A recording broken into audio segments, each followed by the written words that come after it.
This is Booked on Rock. I'm Eric Senich. Our guest, Greg Prato, author of Bonzo, 30 Rock Drummers Remember the Legendary John Bonham.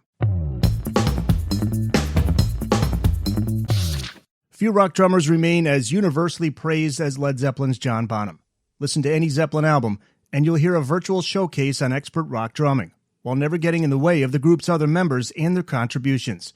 Singer Robert Plant, guitarist Jimmy Page, and bassist John Paul Jones.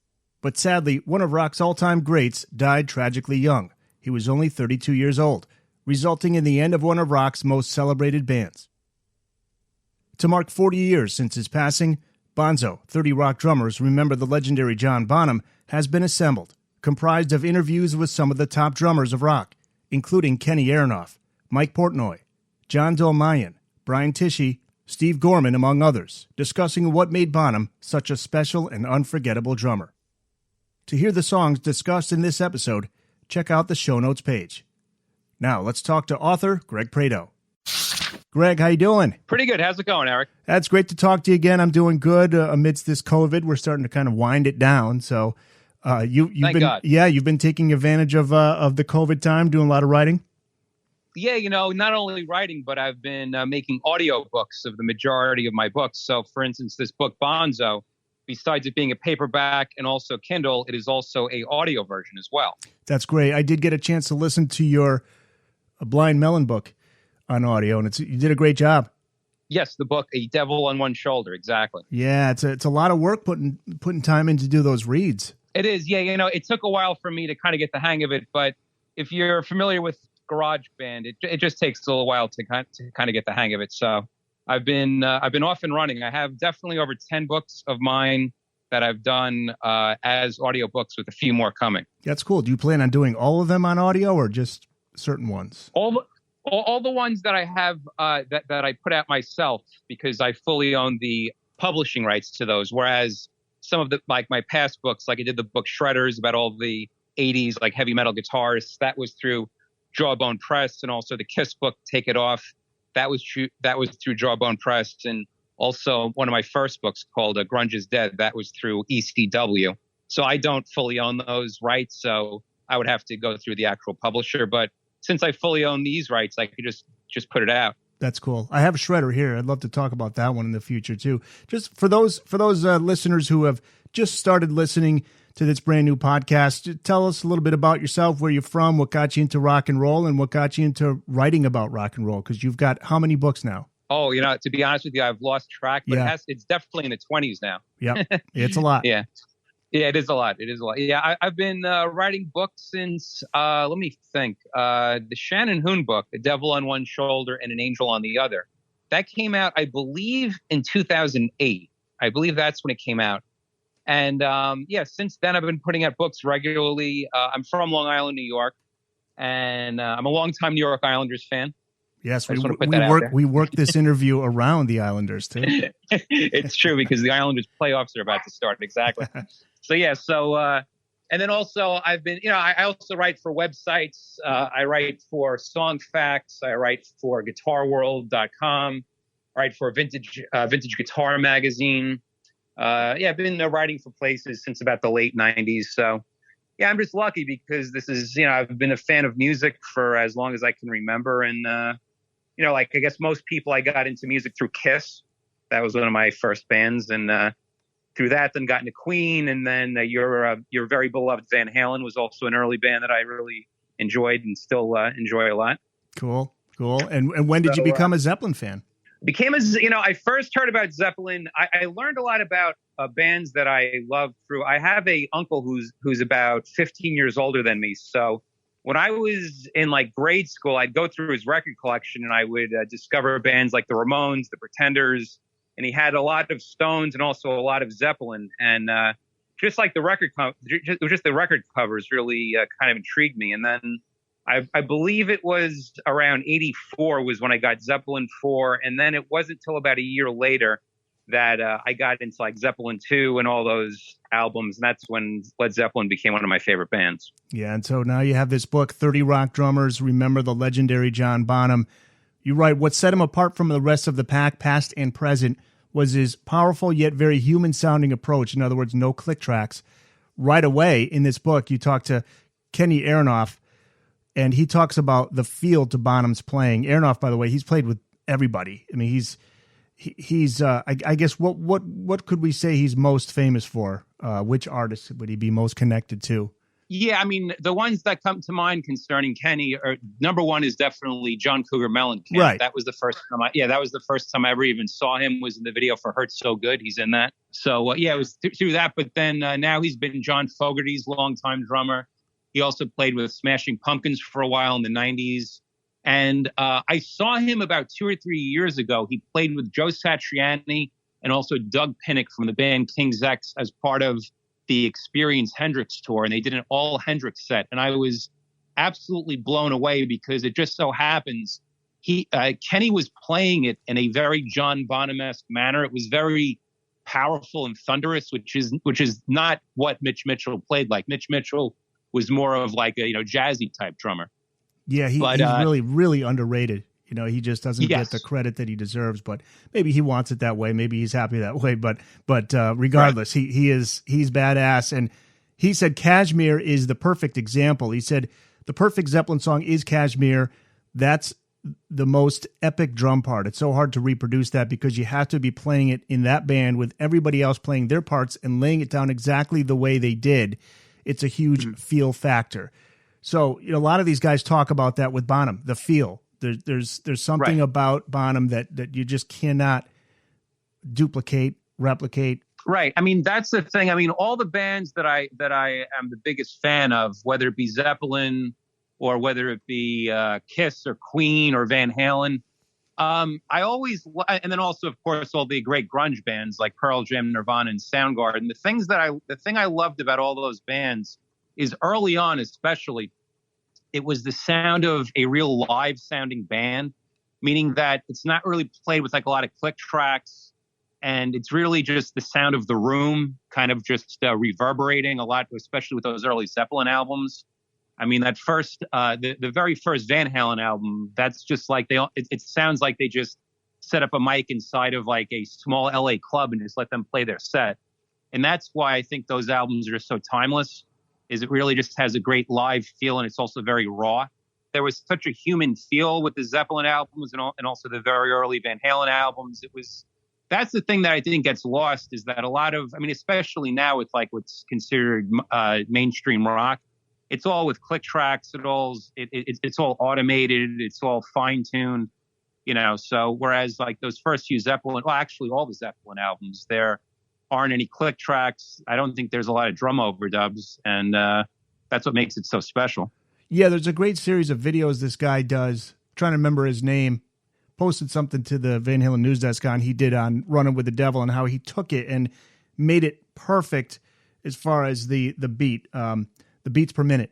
He syncs it perfectly. Yep. So it's not, you know what I'm talking about? This guy on YouTube? Yeah. I actually saw that. Yeah. It's just a great example of, perfect is not what you want. You want that human feel. And that's right. what obviously John Bonham had. Nobody better at that. Yeah, because something else that people talk about in the book, and also besides Kenny Aronoff, some of the other drummers, because as the title says, there's 30 drummers I spoke to. I also interviewed Mike Portnoy, formerly of Dream Theater, John Dolmayan from the band System of a Down, Brian Tichy, who does these things called Bonzo Bash, which he every year, except he didn't do last year for obvious reasons, he puts together a night. Usually, I believe it's in LA, but now it's at NAMM and some other places, where he'll get all renowned rock drummers, and they all play on a John Bonham kit, and they all play full sets of Zeppelin, which is great. And I also interviewed Steve Gorman, formerly of the Black Crowes, David Kretz of Stone Temple Pilots, Liberty DeVito, formerly of Billy Joel, Richard Christie, who's best known now for the Howard Stern Show, but he's a great drummer. He is. And also two drummers that sadly, I believe it was amongst their last interviews ever, because they both sadly passed away. That's Frankie Banali of Quiet Riot, and also Lee Kerslake of Ozzy Osbourne. Yeah, I wanted to ask you about that. And also, I was going to say my personal favorite interview. I interviewed a gentleman that he kind of gets skipped over a lot in the history of Zeppelin and also John Bonham. He was an assistant drum tech for John Bonham. His name is Jeff Ochiltree. He had some really, really interesting things to say in the book as well. He did. I believe he's the one that really talked about the person, John Bonham. I think he's one of the guys. Exactly.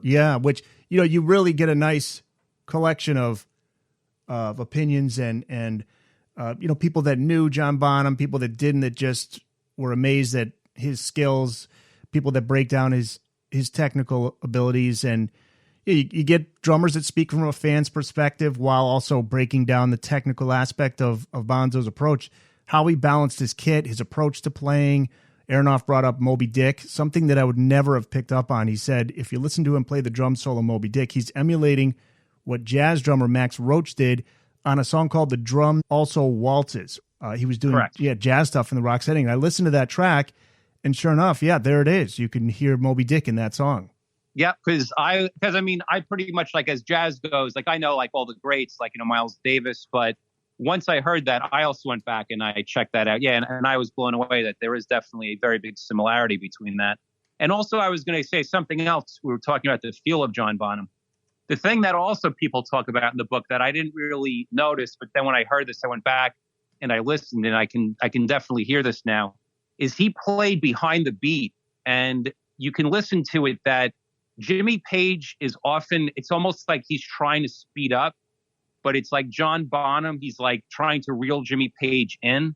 So if you listen, so if you go back and listen to some of those Zeppelin songs and albums, you can definitely get a sense at certain points that you hear Jimmy Page is like kind of going along, doing what he wants. And you can really hear John Bonham just holding back. He's not speeding up. He's just staying. And it definitely creates a pretty cool, like, musical tension if you keep an ear out for it. Yeah, it's one of the many approaches that he had to drumming that these guys point out. The Drum Also Waltzes, by the way, I'll put that in the show notes. That's one of the songs we'll post there. It's really cool when you hear this stuff because he was a fan of jazz, which I didn't realize how much of a fan he was of jazz, but that was a big thing for him.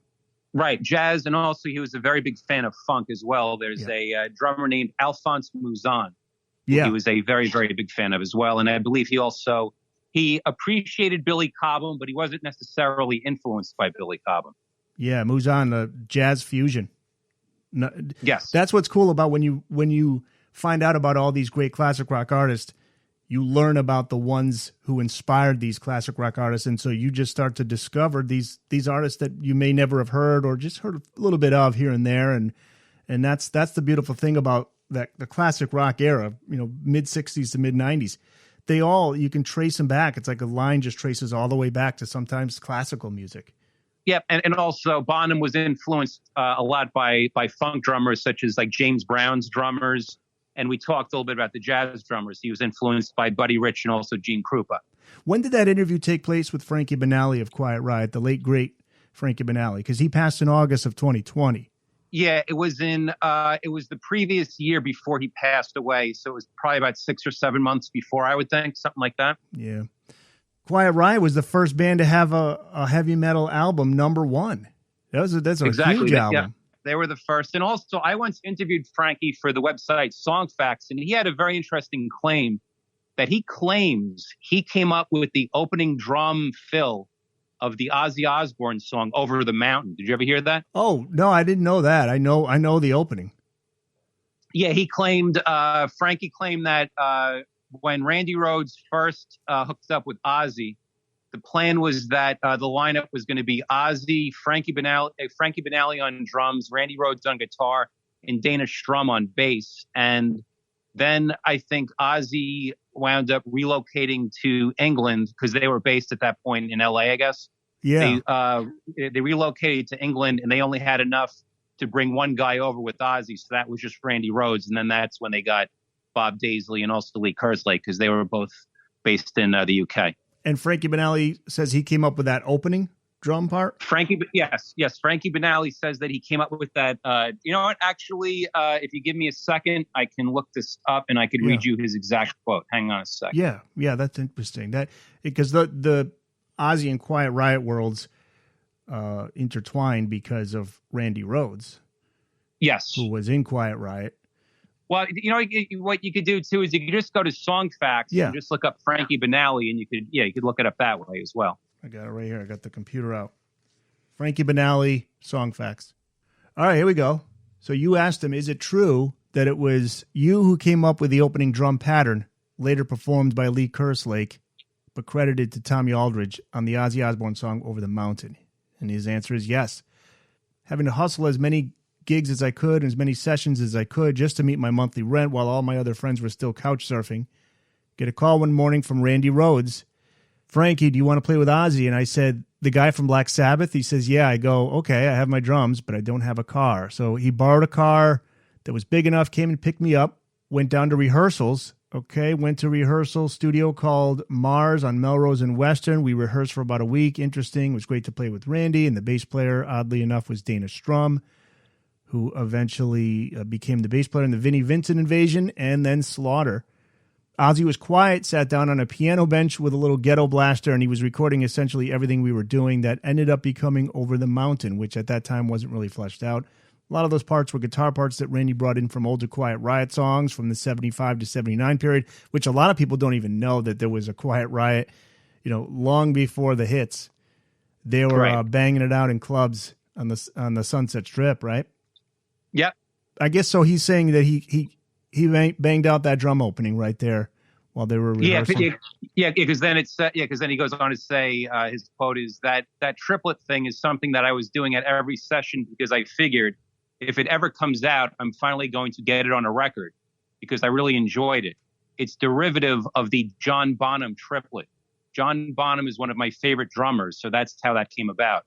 Very cool. So next time you listen to Over the Mountain, now you know that was inspired by Bonham, and it was from Frankie Banali. That's cool. That is what he claims. You bring up the process of miking Bonham's drums. Jimmy Page, a big part in that, with how the rooms were set up. But of course, then there's the late great Andy Johns, that legendary story behind how he set up When the Levee Breaks. So that was an important aspect to Bonham's sound, huh? Yeah, because I know that Kenny Aronoff points to Cashmere as John Bonham's best drumming, but I personally think that When the Levee Breaks is my favorite John Bonham sound and also drumming because it's a pretty famous story, but it is discussed in the book that they set up John Bonham's drum set in the entryway of a house they were recording at, so the sound was reverberating throughout the house. And what they did is they hung mics from the ceiling rather than mixing the drums closely like what they usually do in studios. So that's how they got that huge, echoey, massive sound for that song. So cool. Headley Grange Studios, right? Yep. The haunted studio. Yeah. Charlie Benanti of Anthrax fame brings up an interesting aspect to Bonham's sound. People think he was banging the drums really hard, but it all came from his wrist. Yes, exactly. Yep, that's something I heard. And also, something else that is discussed in the book that I pointed out is some people claim that John Bonham used very heavy sticks, and then some people say he used very light sticks. So I'm not too sure who to really believe with that. Yeah, I mean, the 4 Sticks song is him using 4 sticks.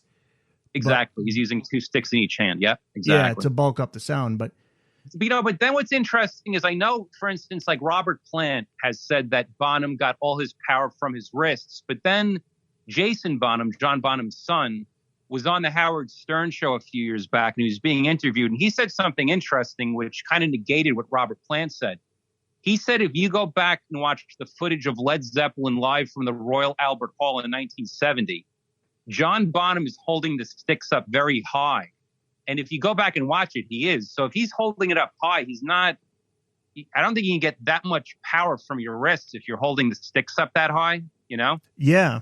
So I don't know. I mean, to me, I just think is like that John Bonham was just one of these once-in-a-lifetime musical freaks such as like Eddie Van Halen and Jimi Hendrix and Jaco Pastorius that, you know, they were just born with this gift. So you could give John Bonham like a few empty coffee cans and some pillows and he could probably make it sound great, you know? Just an anomaly. Well, that's the thing too, because you when you hear his drumming, you would think he's got this massive drum set because of all those guys in the 80s that were inspired and wanted to duplicate his sound. They had these huge drum sets. And then you look at the concert footage and, you know, it's just a basic drum set. Right. Yep. Exactly. Yeah. And then also the most famous thing that most drummers know is that John Bonham used a 26-inch bass drum. And what's interesting is he didn't put a hole in it, meaning that some drummers put holes in it to either mic it or to put a hole in it to either create a little bit of, I don't know, like they kind of changed the sound. But and also something else that I learned when I interviewed Jeff Ockeltree, who was the assistant drum tech for John Bonham in the late 70s. He told me that John Bonham never changed the drum heads ever, which was very interesting. Wow, and that's unusual, right? I mean, that's not something. Yeah, that's also something that when I just realized when I interviewed Kenny Aronoff for the book, he also said that same thing, because he said if you go back and watch that classic Royal Albert Hall footage from 1970, if you look at the drums, the middle of his heads are just completely beaten, like it's like not white in the middle. If you play drum heads long enough, you're going to pretty much bash through the white coating of the drum head, and you see that the middles are all, not white, and they're all indented a little bit. So that pretty much confirms what Jeff Ockeltree was saying. You asked the question that is one of the first things that come to mind when I listen to Zeppelin. What do you think John Bonham would have gone on to do had he lived? And Charlie Benanti thought he and Zeppelin would have mellowed out. Where do you think they would have gone in the 80s, 90s, and beyond? Well, that's pretty impossible to say, because, towards the end of Zeppelin, I know that there was problems with, obviously John Bonham had a drinking problem. It's also been confirmed or it's been at least discussed that Jimmy Page had a bad heroin addiction at the time. And you could say that the album In Through the Outdoor wasn't one of the best Led Zeppelin albums, but there still are some great songs on that. Like, for instance, I think one of John Bonham's great drum tracks that never really gets discussed is a song called Charis Alhambra, which kicks off side 2. It's a very long song. It's almost like proggy a little bit. But it's I think that's an absolutely fantastic song. I mean, maybe the production on that album is a little too kind of studio glossy. It's not as raw as the early Zeppelin albums. So I'm not too sure. I mean, I know that also Jimmy Page has gone on record that he supposedly discussed with John Bonham that on what would have been Led Zeppelin's next album after In Through the Outdoor, they wanted to do a very, very hard rock album as kind of a reaction to In Through the Outdoor. Yeah, that was a recent headline, right? Yes, I think it came out in the past few years. So, yes, I mean, that's also a possibility. But then I also remember around like the Live Aid period, I remember Robert Plant was once quoted that they got together in a studio or a rehearsal space and wrote some like original things, but with Tony Thompson on drums, the late great Chic drummer. Yep. And I remember he actually compared it to sounding a little bit like the Talking Heads and also something else, which I thought was pretty interesting. So, I mean, who knows? The thing that was so good about Zeppelin, the thing that was so great about Zeppelin is that they pulled influences from pretty much just about anything. And that's what, makes them great. That's what made Queen great. That's what made David Bowie great, were these artists that were absolutely fearless with just taking in as many different styles of music. You could even say that also Van Halen did the same thing with, doing Big Bad Bill of Sweet William Now, Ice Cream Man, doing ballady type stuff like Secrets, So, I mean, they also were a band that I think Van Halen doesn't get the credit either for being pretty fearless with trying a wide variety of styles too. Yeah. We end up seeing what Robert Plant ended up doing. A lot of experimentation, going off in different directions. And so they might have maybe followed Robert's lead. I don't know. But the one thing about Zeppelin, though, you talk about In Through the Outdoor, I could listen to any Led Zeppelin song at any time because of John Bonham's drums. Like a great example is I'm Gonna Crawl from right. So, it's a decent song. It's not one of Led Zeppelin's greatest, but just to hear John Bonham, that's that massive John Bonham sound. It's slow, it's prodding, and it's John Bonham. I mean, it's him. Exactly. Yeah, I can listen to any Zeppelin song because of him. Yeah, I mean, I also feel the same way too about also Eddie Van Halen as well. That one thing that I really regret is I have a friend who saw the Van Halen 3 tour, and I purposely didn't go to that because I really did not like that album. But my friend went to it, and he went to Madison Square Garden, and he showed up the day of the show, and he said he got like 10th row seats. And now I can kick myself because now I realize that would have been like the most golden opportunity to have great seats to just sit in front of Eddie Van Halen and just watch him play for the whole night, you know, Sure. and just see what he was doing. Now that he's gone, right? In retrospect, too. Right. Yeah, I know. You know, yeah, totally. Van Halen 3, the chemistry is not there with Gary, with Eddie. But just like you said, it's Eddie. And I would suggest anybody to go online and look on YouTube for Year to the Day. As good as Eddie's solo is in the studio, his solo there, the one from MTV in Australia. I could listen to anything that has Eddie on it. And Wolfgang said the whole Dave versus Sammy thing, and even just, you know, criticizing the Gary album, he said, you know, it's kind of silly because it's my dad. He's on all those albums. Right. And so you're kind of taking a shot at my dad if you're saying it's not good, because he's the guy. He's at the center of it all, you know? Right. Yeah. You know, I did a book about 10 years ago called Survival of the Fittest, Heavy Metal in the 1990s. And I did like close to 100 interviews for this book. And there's a chapter in the book which focuses solely on the Van Halen 3 album and also Gary Cherone era. And it's like pretty interesting, some of the memories and quotes that I got for that. Like I interviewed the former guitarist for the band Monster Magnet that toured, that opened up for Van Halen on that tour. And he had some pretty cool stories about just conversations he had with Eddie on that tour. Martin Popoff was the only guy I know who actually said that he was a fan or is a fan of Eddie's voice. You know, because everybody takes hits at Eddie for singing lead on that last track. How many say I? But well, you know, let me ask you something. You know, I want what I want to ask you something since you're a Van Halen expert. Like when I was younger, I always assumed that it was Eddie Van Halen singing all the backing vocals. Then later people say no, it's actually Michael Anthony. But then I've seen video footage and stuff where it's like both of them. So is it both Eddie and Michael? Because Van Halen's backing vocals are sometimes better than Dave, or you could say are better than David Lee Roth's leads sometimes. Yeah, it's both of them. That's the classic Van Halen harmony, is Ed and Mike. Yeah, man. That's and sometimes Michael would just be behind Dave's voice, or Michael would be behind Sammy's voice. But when that sweet spot is Ed and Mike together. Right. And then also to give credit to as well, Wolfgang, during those like last few tours, I thought he and also Eddie did a good job singing the backup. So it turns out that also Wolfgang has a good voice too. Oh yeah. I mean, it was so good that there was speculation that it wasn't even him when he first toured with the band in 2007. But I mean, I think it's pretty obvious. And now we see what he can do. You know, June 11th, his album comes out. Yeah. Yeah. And, you know, since we're talking Bonham and we got into this Van Halen discussion, you know, Alex, that was his thing for For Unlawful Carnal Knowledge, that 1991 album. He said to Andy Johns, I want the John Bonham sound. I mean, that's big reason why they brought in Andy Johns. And so you hear songs like Pound Cake, Judgment Day, well, the whole album, you know, that's big sounding, you know? I agree. And we'll stay on topic. You talked to Greg Bissonette. So, you know, as a diehard David Lee Roth fan, I know that name very well. He played with Dave through the late 80s into the 90s, recorded with Dave again in the 2000s.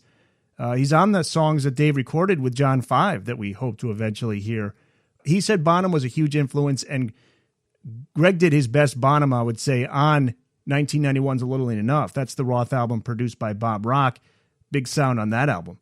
Yes. Yeah, he did. Yeah, I mean, I think we've probably discussed before that I think the David Lee Roth Eat 'Em and Smile album and tour is one of the greatest rock albums ever. It's, I mean, it's a shame that, of course, David Lee Roth left Van Halen. And then for me, it's also a shame, too, that Eat 'Em and Smile lineup didn't stay together longer and didn't continue on that direction of that album, because I know that lineup did record Skyscraper, but personally, I don't think Skyscraper comes even close to Eat 'Em and Smile. Yeah, but it would be great to have seen that lineup just continue to gel as a songwriting team, whether it was Steve and Dave, Stevie Vai and Dave. That lineup, I think, you know, it would have been cool to see what they would have continued to have done. But I think Billy Sheehan was not happy with Skyscraper because he didn't have as much of a role, like Stand Up, the song. I think Billy Sheehan's playing on it, but it sounds, I think that's a synthesizer bass line. But so I think that's why he kind of bowed out. And then Stevie Vai, I think, was just ready to move on to other things. But, you know, that was a great lineup. And, you know, hey, now's the time. I'd love to see Dave try something again, but those guys are really busy. They'll all have their own things, but it'd be cool to see them, do something together, maybe. Yep. But hey, agree. John 5 is cool too. I mean, if anybody has heard the Somewhere Over the Rainbow Bar and Grill, which was the song John 5 did with Dave, and Dave put that out in tribute to Eddie in October when Eddie passed, and I guess it's an all acoustic album. So sounds good. Sounds like, and on that is Greg Bissonette. So Bissonette's like Bonham. Bissonette's a jazz guy. He said Bonham tuned his drums the way Buddy Rich tuned his drums. Right? He told you that? Yes. Yep. Yeah, and that's the thing too, is that also I believe Brian Tichy said the same thing, that it had to do how John Bonham got his sound was a lot through tuning, a lot through miking. And then, of course, we just talked about before, it could have been from his wrists. It could have been how he held the drumsticks. Who knows? I guess we'll probably never truly get to the bottom of it. The Booked on Rock podcast will return after this. We're back with more of the Booked on Rock podcast. You get to some guys that did have a chance to meet Bonham or even perform on the same bill with him. Albert Bouchard of Blue Oyster Cult. He had a funny story about how he found out about Led Zeppelin. They were at the time called Soft White Underbelly. Blue Oyster Cult was at the time called that. And the label says, you guys need to be like this band Led Zeppelin. They're sexy. So he's like, oh, great. Thanks. Thanks a lot. That's great. So he gets he gets past the insult and realizes how great the band was. And as for Bonham, it was his song, which is, many of these guys said, Good Times, Bad Times. That's like the song if you want to introduce somebody to Bonham. Yeah, I mean, that one's definitely pretty high up there. I know that Kenny Aronoff picks that as the top John Bonham showcase. In his quote, or what he pointed out, was that song was played on the radio back in 1969. Good luck hearing any kind of rock song or mainstream song that's played nowadays where there's that type of drumming. I mean, some people would say John Bonham's overplaying, but I just think he's just playing very freely. But he is showcasing all of his vast drum abilities on that song. I mean, it even starts off with him doing kind of fancy drum stuff, and then it continues throughout the whole entire song. I mean, I can't think of any modern day rock songs that have a drummer that's leading the charge, so to speak. Yeah, that's that song where you're saying, how is he doing that? That's like looking at Hendrix or Eddie saying, how the hell is he doing that on the guitar? You're thinking, how is he doing that on the drums? And that was just the beginning, because that's what was that their first single? I don't know if that was. That might have been. I don't know if I think so. I mean, I know it's the first song on the first album, but as far as a single, I'm not sure. But you could also say the same thing about the intro to Hot for Teacher with Alex Van Halen. Oh yeah, one of the all-time greats. Yeah, exactly. You cited Cities on Flame with Rock and Roll by Blue Oyster Cult as a very Zeppelin-like song, which is a good point. And Bouchard mentioned a BOC song I didn't know about, Nosferatu. And that's one where he plays the Good Times, Bad Times fill in the middle. Yes. Yep. I didn't know that either. Yeah. I one thing I have to say, not to pat myself on the back, but I definitely got some pretty cool tidbits that I didn't really know about before I did this, before I read this book called Bonzo. So yeah, no, I'll pat you on the back. We'll do it. Okay. When you go about this, I mean, are you trying to ask questions that would get that, or it just comes naturally? Is there an approach to it? You don't want to sound forced, right? You don't want to poke and prod them. Yeah. I mean, each drummer was different. I mean, I tried interviewing a wide variety of drummers. I interviewed some punk drummers, like I interviewed Marky Ramone. I interviewed Derek Bostrom from the band The Meat Puppets. I interviewed D.H. Peligro from the band Dead Kennedys. Chad Channing he played on the Nirvana Bleach album. Yeah, that was so cool. I interviewed those, and then I interviewed, of course, like heavy metal drummers. So I tried to get a wide variety of people. So I mean, each person I spoke to, I had different questions. Like for instance, when I interviewed Jeff Ochiltree, since he worked with and also knew John Bonham, his questions were different than, say, someone who never met John Bonham but was a disciple of Bonham. So each person was a little bit different as far as the questions. What's the easiest, I guess not the best interview, but like the easiest interview to do? Is there a guy that you go back to and talk a lot? Not necessarily drummers, but any instrument. Well, some of the people I've interviewed that are the most knowledgeable when it comes to rock history, high on the list is Joe Elliott from the band Def Leppard. That guy is like an encyclopedia of rock. You could talk to him about punk. You could talk to him about rock. You could talk to him about just about any kind of rock, kind of like subgenre. And he has very, very knowledgeable, very, very interesting things to say. I would say that Def Leppard, I mean, I like, some of their albums, but I'm not like the hugest Def Leppard fan, but but these guys, like, you don't have to be a fan of their music to have a very interesting conversation with, and you come away from the conversation, you're kind of like, learning things that you didn't know beforehand. So it's almost like you're sitting down with someone just talking about music, which is pretty cool. How many times have you interviewed Joe Elliott? Let's think. I interviewed him, I know, for a few times for websites, and then I interviewed him for that book I just talked about before called Survival of the Fittest, Heavy Metal in the 1990s. And and also I interviewed him for a book called MTV Ruled the World, the Early Years of Music Video. Yeah, Def Leppard in the 90s, interesting time for them. They experimented with some different things. And while we're talking drummers in this episode, that X album was their drummer Rick Allen's thing, that album. He's the one that came up with all the beats, right? He wrote a lot of the music. I think so. Yeah, I mean, I would say that as I get older, I definitely appreciate Rick Allen. I definitely appreciate and just, I appreciated how brave he was and how he didn't quit. And also, it definitely shows that Def Leppard are very big stand-up guys, that they stood by him, because there's definitely some bands, pretty big name bands, that I don't think would have stood by. They would have just said, oh, you lost your arm, forget about it. You can't be a drummer. We're just going to get someone else. But just the fact that they stood by him and, kept him in the band, that speaks volumes, I think, of what type of people Def Leppard are. Yeah, according to Joe, in that VH1 Behind the Music, there was never even a consideration. It was just... Yep. Yeah, exactly. And then the thing is, too, is, you have to give props also to Rick Allen, that he claims he was still sitting in his hospital bed. He was already mapping out in his head, like, what can I do to be a drummer again? And he was thinking, all right, well, I lost my arm, but now I can make up for I could compensate for the loss of an arm by now using both of my feet. And that's what I remember he wound up doing, that he, now does things with his feet in place of the arm he lost. Yeah, they use the paddings that they put at the bottom of the bed so the patient doesn't slide down. That was what he was using to tap on. Oh, see, I didn't even know that. Interesting. His brother brought in a radio so he can listen to music, and at the beginning he said it was depressing. Rick Allen, he's like, this is depressing, and then he started hearing these songs and he started tapping with his feet. Right. And that's where it came. The idea came to build a kit just for him. And then also to tie in with the whole entire John Bonham thing, I believe the first song that he played for his bandmates in Def Leppard to show that he could pull this off was actually When the Levee Breaks. Oh, really? Is that true, huh? That's cool. Yep. Yeah, I definitely remember reading that somewhere.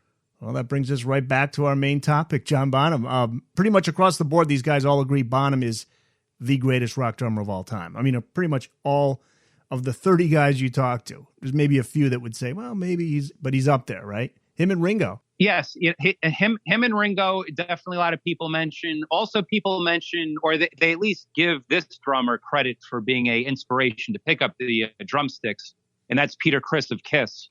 People say that he was a early inspiration.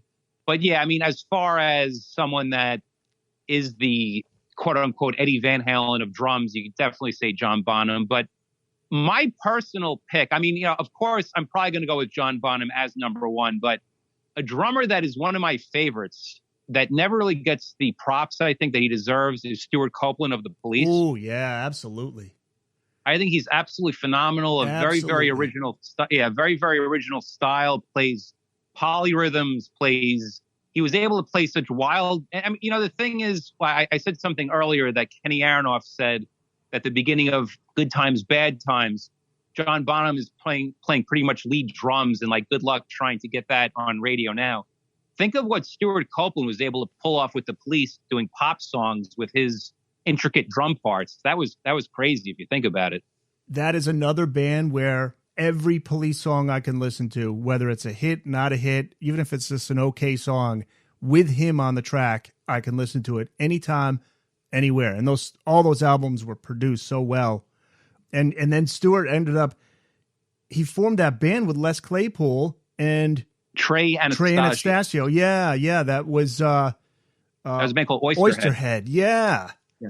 And I thought that was going to be a big thing, but they maybe that was just a fun project, but it didn't last that long. Miles Copeland, by the way, Stewart's brother, who managed the Police and legendary career, he's got a book coming out. Oh, cool. Okay. Yeah, I'd be interested to check that out when it comes out. Sure. Maybe you can even talk to him. I'd love to have him on this podcast as well to talk about it. It's coming out in July. But absolutely, I agree. Stewart Copeland is right up there for me. You managed to get a good Peter Grant story. Peter Grant, the famous Zeppelin manager.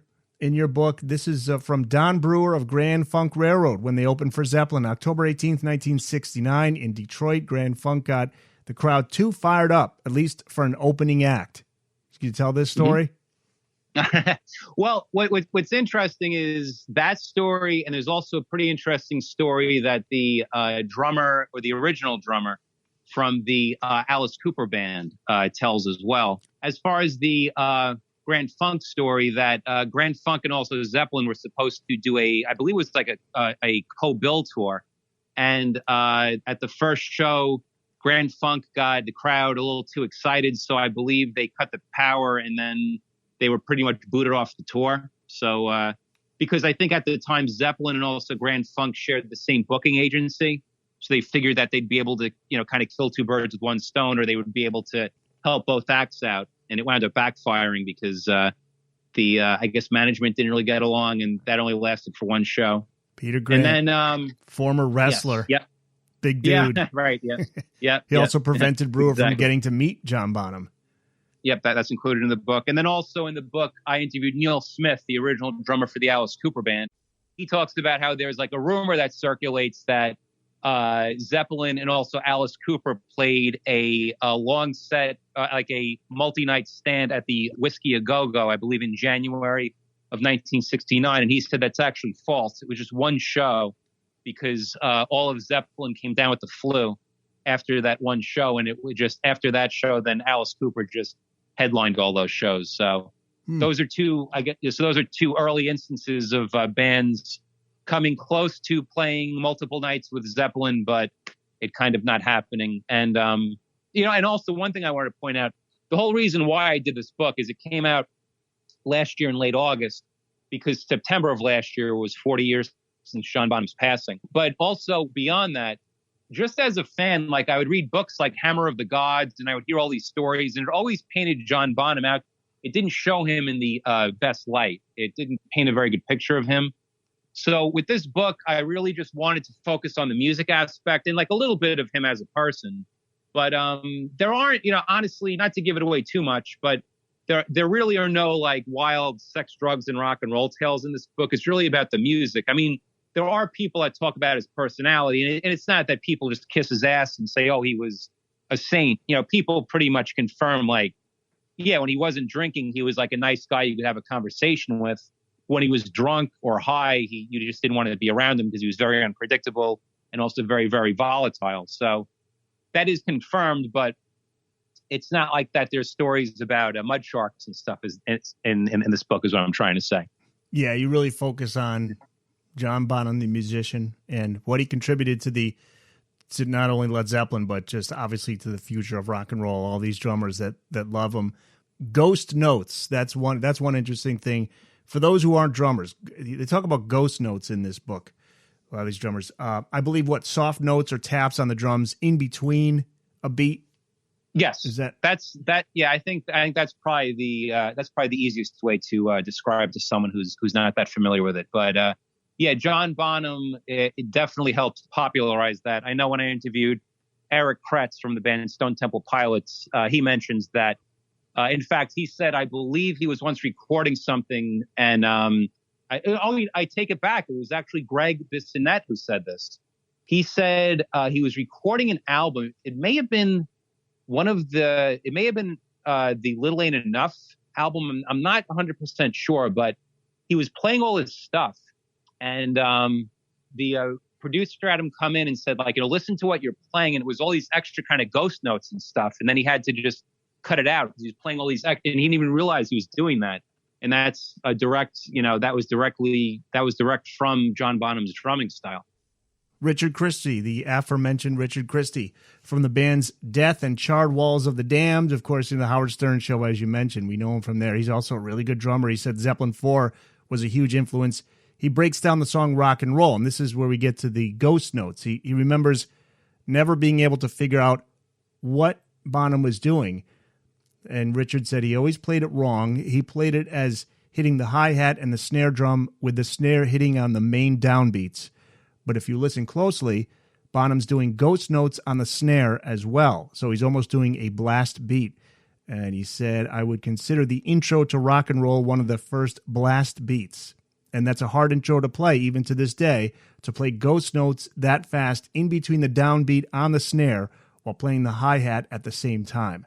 I love those quotes because that is someone from the perspective of a drummer, getting technical, and it makes you realize just how complicated and complex Bonham's approach was to drumming. Because a song like Rock and Roll, you listen to it, sounds like maybe a basic beat. Anybody can play it. Then you get somebody as good as Richard Christie tries to do it, not so easy. Right. And also to tie in earlier with what we were talking about, how the Led Zeppelin song, Moby Dick, we learn it was influenced by the Max Roach song, The Drum Also Waltzes.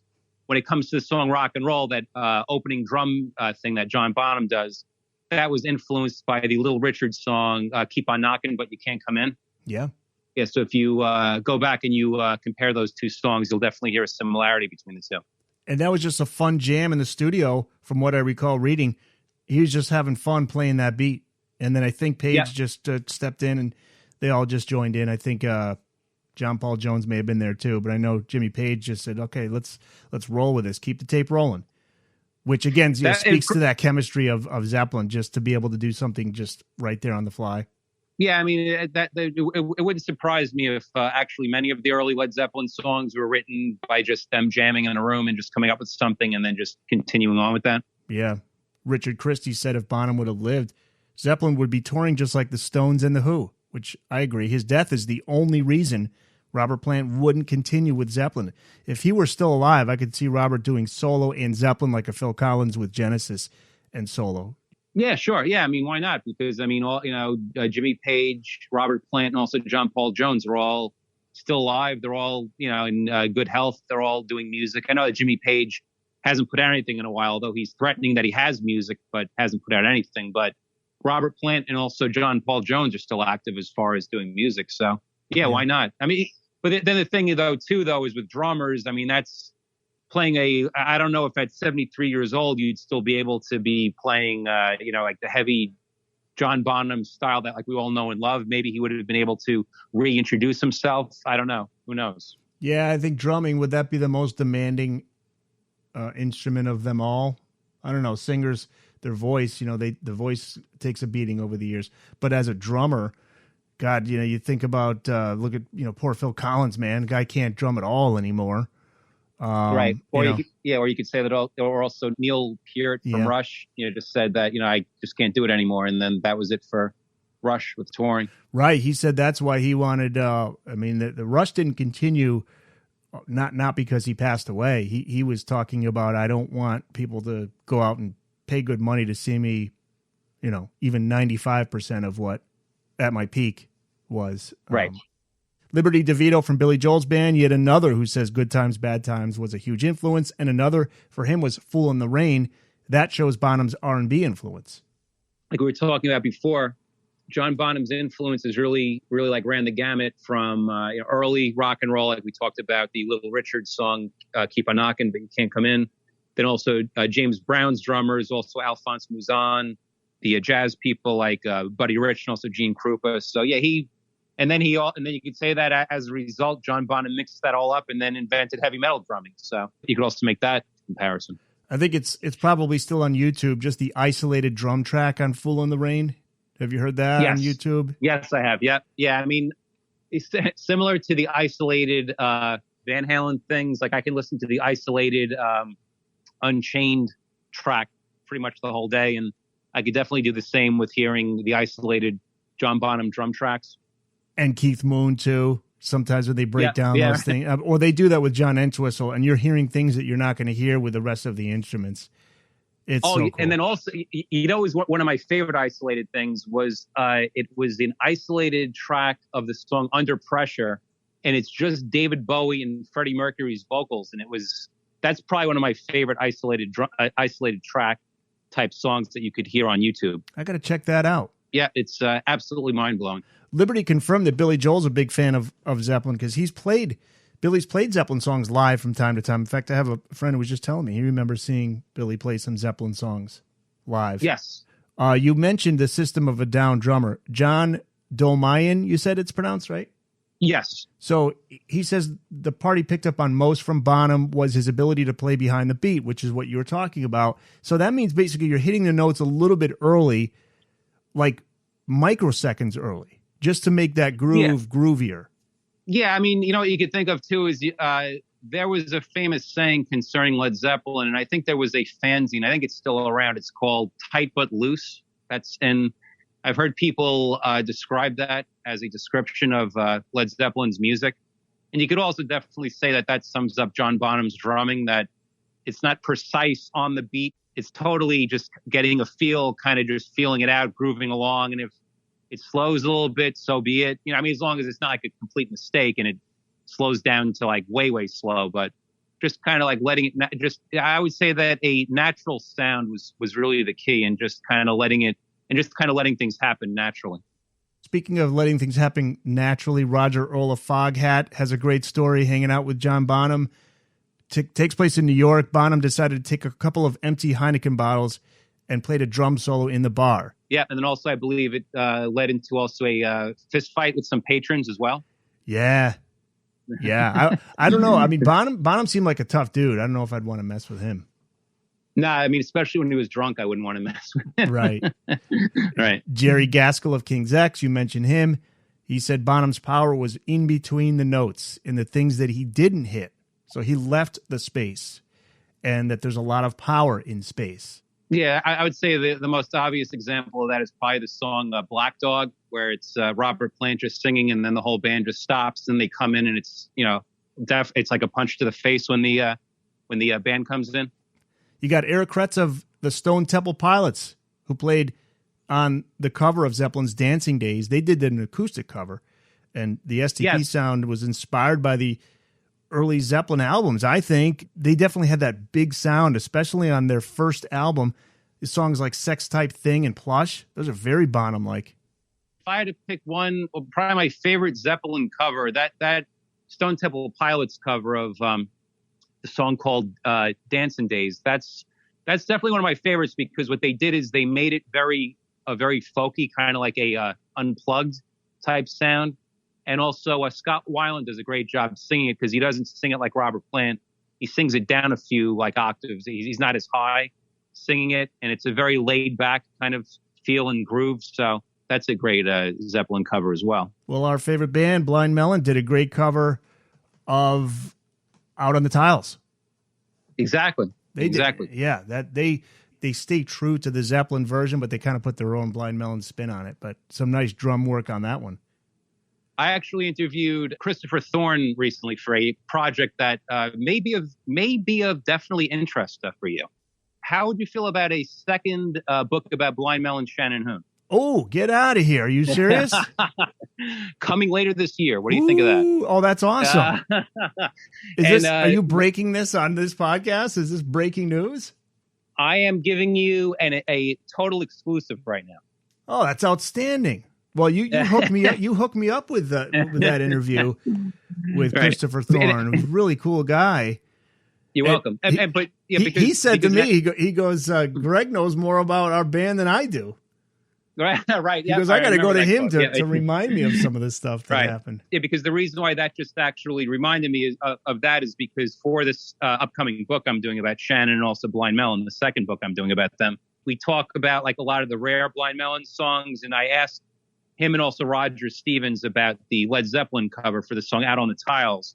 And Christopher Thorne is pleased with it, but his only critique of it is that he wishes that they didn't have Shannon Hoon sing it as high as they did, because he said that it would have sounded better and maybe a little more in his range if it was a little bit lower. And he said that as a result, they hardly ever played that live. I think they played that live maybe like a handful of times, but they said that they couldn't really do it live because it was just too much of a strain on Shannon Hoon's voice. So that's why they didn't. Yeah. But, it doesn't come across in the studio. I mean, that was one of the things they talked about Van Halen 3 was that Gary Cherone sounded like he was pushing hard in the studio. But I never picked up on that, on Shannon's voice on that track. I mean, he is singing high. But wow. That's true. So this book is going to be getting into some of the deeper tracks. Is that what the theme of the book will be? The theme of the book is I interviewed people I did not interview for the first book, and then I did a roundtable interview with Roger Stevens and Christopher Thorne, Blind Melon's guitarists, where I asked them, we have a lot of gear questions, because I got to tell you, I think that Rogers and Christopher are probably the most underrated guitarists in rock. I mean, if I'm to think of my favorite guitar duos, those guys are such a great guitar duo. They did there's no other guitarists that sound like what they did with like kind of jazzy intertwining guitar lines. I can't think of any other band that really sounded like them. Maybe the Allman Brothers, but not really. It's hard to say, but anyway, yeah, we talk about all the gear they used, rare songs, more memories about Shannon, where the band could have gone. Just, yeah, I think it's going to be a perfect companion to the first Blind Melon book. And I was able to get another fantastic Danny Clinch image of Shannon for the cover that I think fans are going to love. Oh, I can't wait. I never, until Christopher mentioned it, I never heard this band in Blind Melon. Now that's all I hear is Jane's Addiction. I will give you one little thing that we discuss in the book, and that's I asked Rogers and Christopher if they agree with my description of Blind Melon as being a mixture of Jane's Addiction and also the Allman Brothers, and they tell me if they agree with that or if they don't agree with that. I just can't give away the surprise. Okay, cool. I can't wait. That's awesome. The Booked on Rock podcast will return after this. Hey, you're listening to Booked on Rock with Eric Senich. This is Frank Meyer from the Streetwalking Cheetahs and author of On the Road with the Ramones. And if you want to get rocked and read, come on over here. We're back with more of the Booked on Rock podcast. Back to the Bonham book, Corky Lang of Mountain. You asked him whether he would have been as great today with click tracks, and he said, no way. It's interesting to think what John Bonham would have been if he were born 20, 30 years ago. Would he have evolved the way he did? Would he have become the drummer that he became? I think because he was born when he was born, he became the drummer that he was, because there were no Pro Tools back then. There was it was a whole different time. And you made your bones playing out in the clubs and really working hard at your craft, and you could tell he did. Was he, do we know, like as a kid, was he the type of kid that was just constantly playing drums all the time, not going out, hanging out with his buddies? It was just all drums for him? I didn't really get too much into his whole childhood because I didn't interview anyone from his childhood. So the closest thing and one of the most interesting things is when I interviewed his assistant drum tech, Jeff Ockeltree. He said, back then in the 60s or even earlier, and also, of course, the 70s, if you heard something on record that was intriguing, there was obviously, you couldn't go to like YouTube and watch a tutorial on how to, get these drum things or even any kind of thing when it comes to guitar or anything. You had to sit down with the record, and maybe the only thing that you could do to help you was slow down the speed of the record. Like there were things that you could slow it down to hear it a little at a slower speed. But besides that, you really just had to sit down and keep playing and playing and playing until you replicated it or came up with your own unique spin on something. So that's, I think, what also made John Bonham so unique, is that he listened to all these different styles of music and all these different drummers, but he was able to put his own, unique spin on it. So that's also what's probably missing today too, is that, if a young guitarist wants to learn how to play Eruption, he just has to go on YouTube and he can learn it within probably like 1 or 2 nights. Whereas back in 1978, you would have to go to a Van Halen concert and pay good money to be in the front row to see what the hell Eddie Van Halen was doing. Yeah, the key is to take it past where you found it, right? That's I think that's a blues phrase, but take it past where you found it. You know, get inspiration from something, but then turn it into something that is your own. That's what all my favorite bands have done, whether it be Soundgarden, whether it be AC/DC with Bon Scott, Zeppelin, the Ramones. You could go down the list that it was always some band doing or putting a unique spin on something and not just completely copying a band. How about the song In My Time of Dying? That was great to read that. That was Michael Miley of Rival Sons. He mentions that one as one of the greatest Bonham tracks ever. And he says it's for a plethora of reasons. That's a great Zeppelin song, an underrated one, not known by the average Zeppelin fan, but the hardcore fans know that one well. That's off of Physical Graffiti. That may be my favorite Zeppelin album, Physical Graffiti. I just love the sound of it. Again, it sounds like just that they set up mics inside a rehearsal room and just recorded the songs. But then what's also interesting, we later find out that there were sessions like that, but then they also included songs from throughout the years that never made albums. So you had the song called Houses of the Holy that was from the previous album. You also had the song, I believe it's pronounced Brom Rar. Yeah. Which was from, I believe, the Led Zeppelin 3. Beautiful sessions. Instrumental. Yes, exactly. And there's, I think, one or two other songs that are from earlier sessions. Rod Morgenstein, who I know from Winger, he's also in the Dixie Dregs, and he's a professor at Berklee College of Music. He makes John Bonham a part of his teaching. He says he saw Zeppelin twice in 1969. Bonham blew up the PA system with his very first bass drum hit at one of the shows. What a way to get started. Hello world. Yeah. Right. Yeah, exactly. Yeah. I mean, but then again, that's also a testament that, still in this modern age, a teacher at Berklee School of Music is using John Bonham as part of his drum teaching, to a class. That really speaks volumes about what a unique and once in a lifetime talent John Bonham was. Yeah. And Winger, by the way, they get lumped in with the hair bands, and you got a guy like Kip Winger, who was nominated for a Grammy for his classical album, and you got Rod Morgenstein, who's teaching at Berklee College of Music. Unfair label, a lot of those bands had. I always thought Jani Lane of Warrant, he was a great pop rock songwriter. Well, one thing that's discussed in the earlier book I talked about called Survival of the Fittest, Heavy Metal in the 1990s, I actually interviewed Kip Winger for that book, and he discusses how Beavis and Butthead basically sunk his career. Yeah. But boy, did Kip, he really handled it well, I thought. He did. He seems to have a sense of humor about it. And yeah. Well, I mean, also to his credit, he now carved a niche out for himself that now he does classical music. He actually writes things for classical, and he does orchestras and stuff. So while Winger didn't continue on at that level of popularity, now he kind of carved a different kind of niche for himself.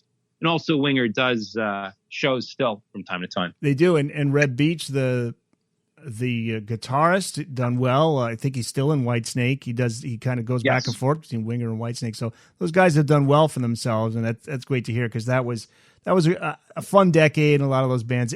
Speaking of that, how about Tawny Katane? Died at 59. Yes, it's true. Very, very sad. Yeah, I actually, what's interesting, I write for a website called Consequence of Sound, and I interviewed David Coverdale about maybe a year or two ago. I remember he actually discussed the whole story behind the Here I Go Again video, and the Consequence of Sound website tweeted out that story again the other night when it was confirmed that Tawny Katane passed away, because it's a whole story about how she got the video, and it's actually pretty interesting, that whole story. So if anyone's interested in that, you can go to Twitter. Actually, you can go on my Twitter page, which is twitter.com/Greg Prato Writer. I believe it's there, or even if it isn't there, you just go on the Consequence of Sound Twitter page or website, and they also reposted it there. Do we know the cause of death for Tawny Katane yet? I don't think. No, I'm not sure. I'm not sure yet. I haven't really read too much about it. Too bad. She was in a movie with Tom Hanks, and she also dated OJ. Yes, sure. Well, that I would say that movie with Tom Hanks is probably my favorite thing that she ever did. That's a movie called Bachelor Party. Yeah, I want to get back to Jeff Ochiltree because he had, and like you say, you have a little bit on John Bonham, the person, in this book, and he did have a really interesting quote about John Bonham. He said he was misunderstood. He said he used to run into him and Mick Hinton, who was sort of his drum roadie, at a place in L.A. next to the Roxy, and everybody went there, drank, and had food, and you'd see every band that you'd imagine. He used to hang out with Bonzo once in a while, very nice and respectful, and then he would buy all the drinks. When he started to drink a lot, that's when you saw some changes, especially regarding homesickness and maybe not wanting to be in America. And then he said, this is just an opinion. I don't think people talk to him like they would today in regards to his drumming influences. They always talked about the band and the music, but that didn't really include him in it. And I think that really bothered him a lot. Yeah, I agree with that, because if you think about it, back in the 60s and 70s, there were no drum magazines. There was obviously, websites that focused on music and also drums. I think Jeff Ochiltree's point is that if someone ever spoke to John Bonham, it was probably going to be about the partying aspect and not so much about drumming, whereas now they probably would ask him more about drumming. It just never occurred to me that he maybe felt that he wasn't getting the praise that he felt he deserved, because he certainly got it after his passing, which unfortunately can happen a lot. It's after you're gone that people can make a big deal about you, but I thought they made a pretty big deal about him when he was alive. But I thought that was just an interesting insight to John Bonham, the person. Brian Tichy, you mentioned him also, and he talks about Bonzo's mantra, which is that instrumental. I love it. It's kind of spliced together of different things that he had done, but it's a forgotten one that I love listening to. In fact, I used to host a Zeppelin special on the radio, and I would love to play the stuff that you didn't hear a lot on the radio, and Bonzo's mantra was one I'd pull out at least once a month, and I'd get calls, and people would say, what is that? So, a lot of people didn't know what it was, Bonzo's, because it came after he passed. That was the album, that was on Coda. That was on Coda, yes. Yeah, which is the posthumous, John Bonham Zeppelin album. So that was just stuff kind of left over. But I thought it was cool that they put that in there. And then I think they did on the box set, they kind of combined Moby Dick with Bonzo's mantra, if I'm they did. Correct. Okay. You finished with an interview that you did with Jason Bonham. He is a great drummer in his own right, and he seems like a really cool guy. A great addition to Sammy Hagar's band, The Circle, which is the newest band that Sammy has with Michael Anthony from Van Halen, Vic Johnson on guitar. And Jason said the hardest song of his dad's to play is Rock and Roll. So here we go, back to that, like Richard Christie was talking about. He said it's 16th notes and the hi-hat, which is a little bit like a Texas shuffle, but it's also like Little Richard's Keep a Knockin', which is what it was inspired by. Yes. So, his son is even saying, that's one that's hard to play. Interesting, right? Rock and Roll. That's the one song that is mentioned twice as difficult songs to play. You wouldn't think it's difficult, but sometimes the things that are simple are sometimes the hardest things to play. He's kept his dad's legend alive. I think he had a good relationship with his dad, right? From pretty much everything I've read, they had a good relationship. He never said anything bad about him. So yeah, that's kind of the feeling I get. Yep. And Jason himself, he was able to. He had the same demons as his dad, and he beat it. And he did. Yeah, he's clean and sober, and he's doing great. Greg, this is an outstanding book. The reviews on Amazon are all good, and I think it's a really cool insight from those who knew him, or obviously know his playing, and can give you some information that you may not get in your average biography. I would think you're happy with how it came out. Yes, yep. Because like you said, it's gotten some great feedback on Amazon, and I'm very happy with all the feedback I've gotten so far. Yeah, because there are quite a few books out there on Zeppelin, and so Zeppelin fans can be hard to please at this point. So when they post something good, man, that's got to be a good feeling. Where can people buy the book? I know Amazon, but website, social media pages, anything you want to get out there? Yeah, I mean, as far as where to buy it, I think Amazon is the best place, because you can get it either as a paperback, you can get it as a Kindle download, or you can get it as an audiobook, so you can hear my lovely Long Island accent read you the entire book. Yeah, you got music playing in the background, nice slow jazz. Right. No. No, you know what? I should have had someone playing very, very heavy John Bonham beats in the background as I was reading it. Yeah, absolutely, man. Yeah. That'd be cool. That'd be cool. Yeah, so that I would say probably Amazon's the best place to pick up the book. But yeah, I mean, all my books are available on Amazon, and also, like I said before, I'm always doing interviews for websites and also magazines. So if you go to my Twitter page, which is twitter.com/Greg Prato writer, that's GregPrato writer, you'll be able to see all my latest interviews. And if ever I have a new book coming out, I'll always go there and post some, stories. I mean, some info about when it's going to come out. And Amazon's good because I just click on the button to follow yourself and other authors, and then they'll send you an email to let you know if you got a new book out too. Yes, exactly. You're most active on Twitter, I know, right? Facebook, kind of, sort of. Do you have a Facebook page? You're on Facebook, aren't you? Yeah, but Facebook is really just personal. Really, right. For like my books and also writing, it's going to be Twitter. Greg, thanks again for being on the podcast, and we'll talk to you again down the road. Sounds good.